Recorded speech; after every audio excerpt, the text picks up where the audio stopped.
नमस्कार दोस्तों, आपके अपने YouTube चैनल डियर गुरुजी में मैं एस.के. सरे एक बार फिर से आपका हार्दिक स्वागत करता हूं, अभिनंदन करता हूं। जैसा कि अपन ने 1.1 से लेकर 1.4 तक की जो भी चैप्टर्स थे उनमें अपन ने क्लियर कर लिया था सभी क्वेश्चंस। अब अपन नए जोश के साथ फिर से लेकर आ रहे हैं एक्सरसाइज 2। ठीक है, अब उसका सबसे पहले हम कॉन्सेप्ट क्लियर करेंगे, बेसिक चीजें क्लियर करेंगे कि सेकंड चैप्टर में अपन को क्या करना है, कौन से फॉर्मूले यूज लेने हैं, कौन कौन सी चीजें हैं जिनको हमें पहले समझना है। फिर उनके अनुरूप अपन चैप्टर वाइज अनसोल्ड क्वेश्चन लेंगे और उनका हल यहाँ करेंगे। तो देखो, हम अभी स्टार्ट करते हैं बेसिक। तो अपना जो सेकंड चैप्टर है वो है अपना रियल नंबर। Real number. अब देखो, सबसे पहले अपन को सीखना क्या है, नंबर। नंबर आ रहा है, रियल नंबर बाद की बात है, सबसे पहले आ रहा है इसमें नंबर। कहने का मतलब संख्या, ये होती है वास्तविक संख्या। वास्तविक संख्या। अब यहां देखो, आप पहले की कक्षाओं, छोटी कक्षाओं से पढ़ते आ रहे हैं कि संख्या 1 2 3 4, संख्या 1000, संख्या 1,00,000, वो होती क्या चीज है। तो संख्या की परिभाषा क्या होती है, देखो संख्या वो होती है वे गणितीय वस्तुएं, संख्या उसे कहते हैं जो वे गणितीय वस्तुएं जिनका प्रयोग हम गिनने में और उनका नामकरण करने में करते हैं। वे गणितीय वस्तुएं जिनका प्रयोग अपन किस रूप में करते हैं, गिनने और नामकरण करने में करते हैं, उन्हें क्या कहते हैं, संख्या कहते हैं। ठीक है, अब देखो संख्या का काम हो गया। अब संख्या को डिवाइड कितने भागों में किया गया है, कि संख्या कितने भागों में बांटा गया है। तो देखो, संख्या को हम मूल रूप से 2 भागों में बांट सकते हैं। पहली संख्या है अपनी वास्तविक संख्या। वास्तविक संख्या। और दूसरी है काल्पनिक संख्या। दूसरी है काल्पनिक संख्या। अब देखो, वास्तविक संख्या वो संख्याएं होती हैं जिनको हम निर्धारित कर सकते हैं, और काल्पनिक संख्या वो होती हैं जिनको हम निर्धारित नहीं कर सकते। ये रेशनल नंबर होता है, ये इरेशनल नंबर होता है। जिनको निर्धारित किया जाएगा वो वास्तविक संख्या होगी, और जिनको निर्धारित नहीं किया जाएगा उन्हें काल्पनिक संख्या कहते हैं। अब यहाँ देखो, वास्तविक संख्या में भी 2 प्रकार की संख्याएं आती है। पहली प्रकार की संख्या होगी इसमें परिमेय, ये होती है परिमेय संख्या। एक होती है इसमें अपरिमेय संख्या, दूसरी वाली अपरिमेय संख्या। अब देखो, परिमेय संख्या और अपरिमेय संख्या, फिर काल्पनिक संख्या कौन सी होती है, जिनको निर्धारित नहीं किया जा सकते। जैसे अपरिमेय संख्या में अपन ने मान ले लिया √2। परिमेय संख्या के भी अलग से और पार्ट है, उनको हम अच्छे से समझेंगे। सबसे पहले अपरिमेय संख्या और काल्पनिक संख्या को हम देख लेते हैं। तो यहाँ देखो, अपरिमेय संख्या √2, जिनको डिफाइन नहीं किया जा सकता, जिनका रूट का मान पॉइंटों में कुछ अधिक तक आएगा, उनको अपरिमेय संख्या कहेंगे। जैसे √3, ये √5, ये अपना क्या है, अपरिमेय संख्याएं हैं। और यहाँ काल्पनिक संख्या है, इरेशनल नंबर। वो कौन से होते हैं, काल्पनिक नंबर वो होते हैं जिनको रूट के अंदर माइनस की वैल्यू आती है। रूट के अंदर क्या आती है, माइनस की वैल्यू। जैसे √5 माइनस के, √-7, ये क्या है, काल्पनिक संख्याएं हैं। अब देखो, यहां अपन ने एक नाम लिया था परिमेय संख्या। अब परिमेय संख्याएं कौन सी होती है, देखो संख्याओं में विभाजन रूप में देखो, हम प्रत्येक को अलग अलग रूप में डिवाइड कर सकते हैं। जैसे परिमेय संख्या को लेने पर अलग से और संख्याएं हो सकती हैं। सबसे पहले नंबर सिस्टम में जैसे नेचुरल नंबर।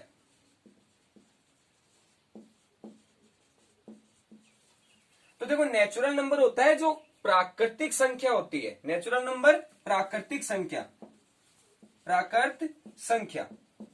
अब नाम से ही स्पष्ट है, प्राकृतिक संख्या यानी प्राकृतिक रूप में, जिनका प्रयोग हम दैनिक जीवन में करते हैं, वस्तुओं को गिनने में, समझने में। ठीक है, तो यहाँ देखो, प्राकृतिक संख्या में कौन सी संख्या आएगी, दैनिक जीवन में ज्यादातर संख्याएं 1 से लेकर हम यूज करते हैं। तो 1 2 3 और इनफाइनाइट तक इनकी वैल्यू आएगी। ये हो गया आपका प्राकृतिक संख्या, जिनको डिनोट किससे करते हैं, एन से डिनोट करते हैं। इसको किससे डिनोट करते हैं, एन से डिनोट करते हैं। इसके बाद संख्या आती है पूर्ण संख्या। पूर्ण संख्या जिनको बोलते हैं होल नंबर, जिनको किससे डिनोट करते हैं, W से, ये होती है पूर्ण संख्या। अब देखो पूर्ण संख्या में सिर्फ इतना ही फर्क है, नेचुरल नंबर तो आएगा ही आएगा और साथ में क्या और जुड़ जाएगा, जीरो और जुड़ जाएगा, इसमें शून्य और जुड़ जाएगा। तो ये होगी अपनी शून्य और फिर एक, फिर दो, फिर तीन, इस प्रकार से इनफाइनाइट तक वैल्यू आ जाएगी किसमें, पूर्ण संख्या में, यानी डब्लू होल नंबर में। अगली संख्या आएगी पूर्ण के बाद में पूर्णांक संख्या, जिनका प्रयोग हम पूर्णांक संख्या जिनका प्रयोग हम ज्यादातर इस चैप्टर में करेंगे, उसको डिनोट करते हैं जेड से, इंटीजर वैल्यू, इंटीजर नंबर। ठीक है, अब इंटीजर में क्या आता है, देखो जीरो तो आएगा ही आएगा, नेचुरल नंबर तो आएगा ही आएगा, उसके साथ साथ में माइनस की वैल्यू और आएगी, जीरो के इस तरफ प्लस की वैल्यू और जीरो के इस तरफ कौन सी, माइनस की वैल्यू। ठीक है, अब देखो जीरो के इस तरफ वाली जो प्लस की वैल्यू है उसको हम कहेंगे धनात्मक पूर्णांक, इस वैल्यू को क्या कहेंगे, धनात्मक पूर्णांक, ये होता है धनात्मक पूर्णांक। ठीक है, पॉजिटिव इंटीजर, और ये है नेगेटिव इंटीजर, इनको क्या बोलेंगे, ऋणात्मक पूर्णांक। अब इसी के साथ में चलते हुए आगे की जो संख्या है वो आएगी अपनी कौन सी, वास्तविक संख्या, जो अपना चैप्टर है रियल नंबर वो। अब देखो ये सभी संख्याएं होती हैं किस रूप में, ये परिमेय के रूप में होती है, परिमेय संख्याओं के रूप में होती है। ठीक है, जैसे वास्तविक संख्या है अपनी, जिसमें प्लस माइनस और बट्टे की जो भी संख्या है p बट्टा क्यू के सभी के रूप इसमें आते हैं, कौन सी संख्या में, वास्तविक संख्याओं में। और p बट्टा क्यू का जो रूप होता है, यहाँ q is not equal to zero लेना है, क्योंकि यहाँ अगर अपन ने जीरो ले लिया तो मान इनफाइनाइट तक जाएगा सीधा। ठीक है, तो q is not equal to zero, तो यहाँ हमें q के बराबर जीरो नहीं रखना है। तो ये हो गया वास्तविक संख्या। अब इन जो ये वाली जो सभी संख्याएं हैं इनका हम प्रयोग करेंगे किसमें, परिमेय संख्याओं में। और परिमेय संख्या किस रूप की होती है, परिमेय संख्या होती है अपनी p बट्टा क्यू के रूप की। परिमेय संख्या किस प्रकार की होती है, p बट्टा क्यू के रूप की। अब यहाँ अपन को ये देखना है कि क्या प्रत्येक संख्या इसमें p बट्टा क्यू के रूप की बन रही है। तो देखो यहाँ प्रत्येक वैल्यू, जो प्रत्येक नंबर है वो p बट्टा क्यू का नंबर बन रहा है। देखो परिमेय संख्या बराबर p बट्टा क्यू, जहां q not equal to zero, जहां q जीरो के बराबर नहीं है। ठीक है, अब देखो इसमें अप्लाई करके देखते हैं। सबसे पहले प्राकृत संख्या में क्या p बट्टा क्यू का रूप बनता है इसमें, तो बिल्कुल बनता है कि यहाँ अगर मैं इस संख्या को मुझे एक बनाना है तो मैं p बट्टा क्यू का रूप क्या लिखूंगा, इसका एक बट्टे क्यू का मान भी कितना आएगा, एक, तब जाके ये संख्या कितनी बन जाएगी, एक बन जाएगी। इसी प्रकार मैं दो का मान बनाऊं, दो कैसे बनाऊंगा इसका मान, तो दो बट्टा एक लिख सकता हूं मैं यहाँ पर, जहां जो q है वो q क्या ले रहा हूं मैं, n जो नेचुरल नंबर में से उठा लूंगा मैं। ठीक है, इसी प्रकार ये p बट्टा क्यू का नंबर बन गया। सेम यही काम करेंगे किसमें, पूर्ण संख्या में करेंगे। तो पूर्ण संख्या में देखो कैसे करेंगे, पूर्ण संख्या में जैसे मान लो दो उठा लिया मैंने, दो का मान मुझे बनाना है p बट्टा क्यू का रूप, तो दो कैसे बन जाएगा, दो बट्टे मैं एक कर दूंगा। ठीक है, तो इसका मान कितना बन गया, दो बन गया। इसका मतलब मैं प्रत्येक जो वैल्यू है अपनी, जो प्रत्येक नंबर है, संख्या, प्राकृत संख्या, पूर्ण संख्या और पूर्णांक संख्या, उनको मैं किस रूप में लिख सकता हूँ, परिमेय संख्या के रूप में लिख सकता हूँ। तो ये सभी संख्याएं किसमें आएंगी, परिमेय संख्या में आएगी, p बट्टा क्यू के रूप में आएगी। अब देखो परिमेय उच्च संख्या के साथ में है वास्तविक संख्या। अब वास्तविक संख्या की परिभाषा हम यहाँ से बना सकते हैं आसानी से, वे सभी संख्याएं जो प्राकृत संख्या हो, पूर्ण संख्या हो और पूर्णांक संख्या हो, उन संख्याओं को हम किसमें डिनोट करेंगे, वास्तविक संख्या के रूप में लिखेंगे। ठीक है, तो वास्तविक संख्या की हमारे पास परिभाषा आ गई किस रूप में, वे सभी संख्याएं जो प्राकृत संख्या, पूर्णांक संख्या और पूर्ण संख्या, उन संख्याओं को हम क्या कहेंगे, वास्तविक संख्या कहेंगे। ठीक है, अब देखो अगला कॉन्सेप्ट है अपना चैप्टर में। अब ये तो था बेसिक चीज, अब चैप्टर का बेसिक क्या है वो चलेगा। अब अपना देखो टॉपिक है कौन सा, चैप्टर का टॉपिक है विभाजन एल्गोरिथम प्रमेय। एक प्रमेय चलती है जिसके अनुरूप हम क्वेश्चन को हल करेंगे। वो प्रमेय कौन सी है, विभाजन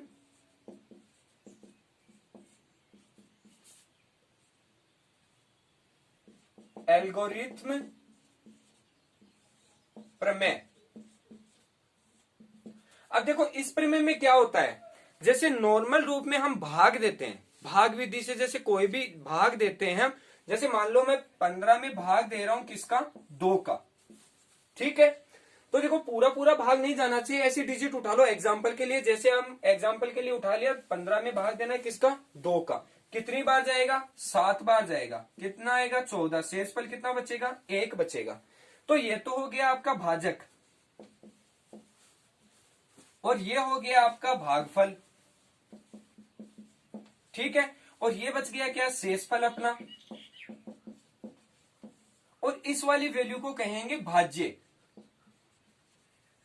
ठीक है। अब देखो इस भाज्य का मान किसके बराबर आता है, इस भाज्य का जो मान है वो भाजक और भागफल के गुणा और इस शेषफल के योग के बराबर आएगा हमेशा, ठीक है। तो इस प्रकार से विभाजन एल्गोरिथ्म क्या प्रमेय क्या बताती है कि अगर मेरे पास कोई भाज्य है a जिसमें मुझे भाग देना है किसका, b का, तो मेरे पास क्या बचता है, भागफल तो बचता है q और शेषफल बचता है r, ठीक है। इस प्रकार हमें इस जो भागफल विधि जो अपन ने काम ली है इसको इस प्रकार से डिनोट कर सकते हैं, देखो कैसे, जैसे मुझे a में भाग देना है किसका, b का, तो मेरे पास जो a में भाग दिया है b का, तब मुझे क्या मिला, q तो मिला क्या, भागफल, और शेषफल क्या मिला, r। यहाँ कोई भी वैल्यू हो मुझे शेषफल क्या मिलना चाहिए, r। तो जो न्यू वैल्यू थी अपनी ये तो बन गया शेषफल, ये बन गया भागफल, ये बन गया भाजक, और ये अंदर वाला क्या, भाज्य। तो इस प्रकार से ये सूत्र का निर्माण हो गया। यहां देखो सूत्र का निर्माण किस प्रकार से हो जाएगा, जैसे देखो भाज्य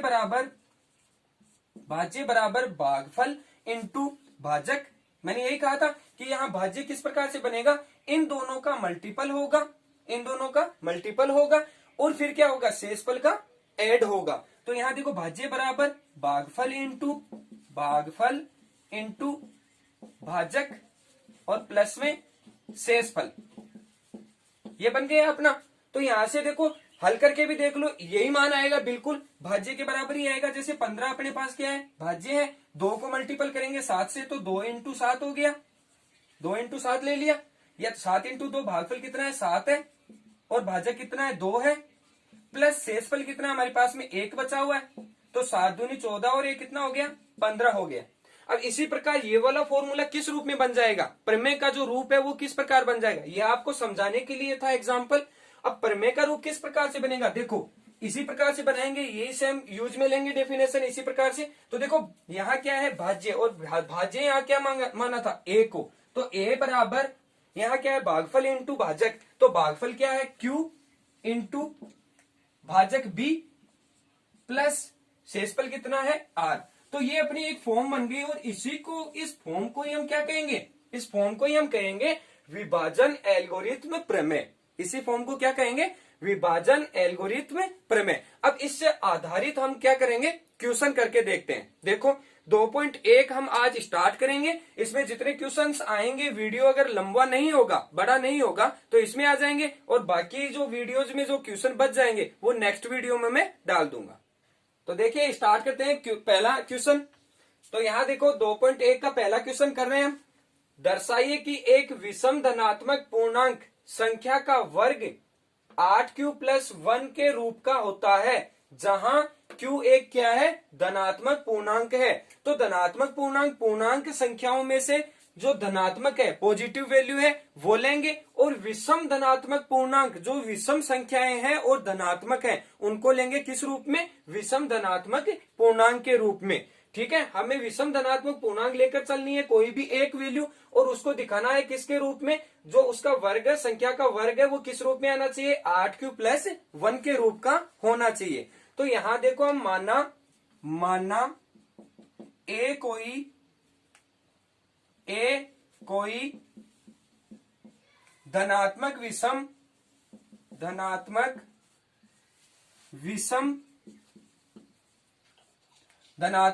पूर्णांक संख्या है। अब यहां अपन देखो विषम धनात्मक पूर्णांक और समधनात्मक पूर्णांक को समझेंगे कि ये किस रूप में आएगा। तो देखो समधनात्मक पूर्णांक होता है, समधनात्मक पूर्णांक किस रूप में बनता है, समधनात्मक पूर्णांक बनेगा 2 इंटू एन के रूप में। जहां n किस में बिलोंग करेगा, n बिलोंग करेगा कैपिटल N में, प्राकृत संख्याओं के समुच्चय में। तो जहां n की वैल्यू कितनी हो जाएगी, 1, 2 और 3, इस प्रकार आगे तक चलेगी। इसी प्रकार देखो विषम धनात्मक पूर्णांक किस रूप में चलेगा, विषम धनात्मक पूर्णांक।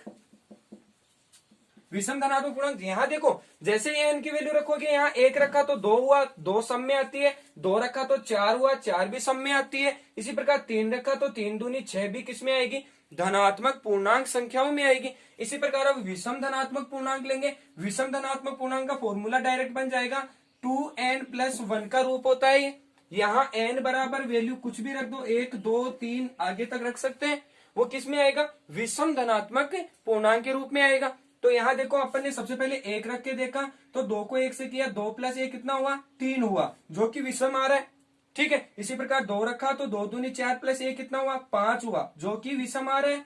इसी प्रकार 3 रखा तो 3 × 2 कितना हुआ, 6, 6 + 1 कितना हुआ, 7 हो गया। तो इसी प्रकार अपन को कोई भी वैल्यू हो विषम धनात्मक पूर्णांक और समधनात्मक पूर्णांक को निकालने के लिए डायरेक्ट 2n और डायरेक्ट विषम के लिए 2n+1 का फॉर्मूला यूज कर सकते हैं। अब यहाँ अपन क्या करेंगे, देखो हमें क्या चाहिए, यहाँ चाहिए विषम धनात्मक पूर्णांक संख्या चाहिए। तो विषम धनात्मक पूर्णांक डायरेक्ट संख्या कौन सी हो गई, 2n+1 का रूप हो गई हमारे पास में। ये वैल्यू कौन सी होगी, 2n+1 का रूप हो गई। तो अब देखो इसको हल करने के लिए हम इस फॉर्मूले का यूज करेंगे यहाँ पर। ठीक है, तो देखो विषम धनात्मक पूर्णांक कितना हुआ अपना, विषम धनात्मक पूर्णांक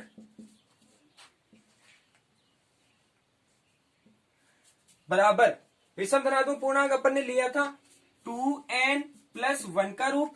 ठीक है, तो इस वैल्यू के बराबर कौन सी वैल्यू आ जाएगी, जो धनात्मक विषम पूर्णांक ले रहे हैं वो आ जाएगी a के बराबर। इसका मतलब a बराबर अपन ने ले लिया क्या, 2n+1 का रूप ले लिया। अब देखो क्वेश्चन में क्या बोल रहा है, प्रश्नानुसार अपन को क्या बोल रखा है कि इसका वर्ग, इस संख्या का वर्ग, इस संख्या का वर्ग किसके बराबर आना चाहिए, 8q+1 के बराबर आना चाहिए। तो देखो अपन यहाँ क्या करेंगे, इस संख्या का वर्ग करेंगे प्रश्नानुसार, यहाँ लिखेंगे प्रश्नानुसार। इस संख्या का वर्ग किया तो ये वाली संख्या का भी वर्ग होगा, तो a² बराबर 2n+1 का भी क्या हो जाएगा, वर्ग हो जाएगा। इसको खोलेंगे अपन a + b के होल स्क्वायर से, जो कि किस प्रकार से होता है, a + b का होल स्क्वायर बराबर a² + 2ab + के b², इस रूप में होगा हमेशा। ठीक है, तो यहाँ देखो इसको हल करेंगे तो सबसे पहले देखो यहाँ a² की जगह a² आ जाएगा। हमें इस मान को किस रूप में लाना है, इस रूप में लाना है, इसके लिए ये तो एज इट इज चलेगा। और यहाँ क्या आएगा, 2n यानी a का स्क्वायर, तो पहली वैल्यू का क्या आ जाएगा, 2n का क्या आ जाएगा, स्क्वायर आ जाएगा, प्लस 2 × a का मान 2n है, प्लस इंटू b, तो b का मान यहाँ पर 1 है, प्लस b का स्क्वायर, b का मान 1 है तो 1 का स्क्वायर। अब देखो इसको हल कर लेंगे, 2 का वर्ग किया 4n² प्लस 2 को 2 से किया तो 4n प्लस 1 का 1, ये किसके बराबर चल रहा है, a² के बराबर चल रहा है। तो a² बराबर अपन क्या लिख लेंगे, देखो इन दोनों में से मेरे पास में 4 और n कॉमन आता है दोनों में से, तो दोनों को बाहर निकाल लेंगे। तो देखो यहाँ हो गया 4 और यहाँ हो गया n, इसमें से 4 और n को कॉमन लिया तो यहाँ बच गया सिर्फ n। ठीक है, और यहाँ क्या बच जाएगा, 4n टोटल का टोटल बाहर आ रहा है, इसका मतलब यहाँ बच गया प्लस का 1 और 1 का 1 एज इट इज रह जाएगा। ठीक है, अब यहाँ देखो हमारे पास में एक वैल्यू बन रही है, कौन सी, जैसे अपन ने यहाँ लिखा था सम धनात्मक पूर्णांक और विषम धनात्मक पूर्णांक का मान लिखा था, और सम धनात्मक पूर्णांक और विषम धनात्मक पूर्णांक के फॉर्मूले को अगर मल्टीपल करेंगे तो हमेशा सम के रूप में आएगा वो। ठीक है, यहाँ देखो n × n+1 आ रहा है, इसका मतलब ये संख्या जो अपन ने सम और धनात्मक और विषम धनात्मक चीज बताई थी उस प्रकार से बन रही है। तो n × n+1 किसके रूप का बन जाएगा, इसको 2q के बराबर अपन ने क्या मान लिया, यहाँ पूर्णांक के रूप में मान लिया, किस रूप में, 2q के रूप में। क्यों, क्योंकि जो विषम धनात्मक पूर्णांक n × जो n+1 था वो क्या था, सम × विषम था, और इन दोनों का रिजल्ट हमेशा क्या आता है, सम और विषम का मल्टीपल हमेशा किस में आता है, सम धनात्मक पूर्णांक के रूप में आएगा। यहाँ चाहे n की वैल्यू 1 रखो, चाहे 2 रखो और चाहे 3 रखो। जैसे 3 रखा तो 3 × 3+1 कितना हुआ, 4, 4 3 कितना हुआ, 12, 12 जो कि किस में आता है, सम धनात्मक पूर्णांक के रूप में आ रहा है। ठीक है, इसका मतलब अपन n into n plus one को किस रूप में मान सकते हैं, माना 2q के रूप में इसको मान लिया है, माना है ये संख्या अपन ने। ठीक है, तो यहाँ देखो n into n plus one की जगह मैं क्या रख सकता हूँ, 2q रख सकता हूँ। तो n into n plus one की जगह मैंने रख दिया 2q, तो 4 इंटू 2q प्लस 1 हो गया। यहाँ किसका वर्ग चल रहा है, ए स्क्वायर का वर्ग चल रहा है, जो कि अपन ने क्या माना था, कोई धनात्मक विषम पूर्णांक माना था। तो देखो धनात्मक विषम पूर्णांक के बराबर 4 इंटू 2 कितना हो गया, 8q प्लस 1 का रूप आ गया क्या, जो कि हमें प्रश्नानुसार यही चाहिए था कि कोई भी संख्या लो, उसका जो धनात्मक पूर्णांक है, धनात्मक विषम धनात्मक पूर्णांक संख्या का वर्ग है वो किस रूप में आना चाहिए, 8q प्लस 1 के रूप में आना चाहिए, जो कि हमें प्राप्त हो गया 8q प्लस 1 के रूप में। अब इसी प्रकार अगला क्वेश्चन करेंगे हम।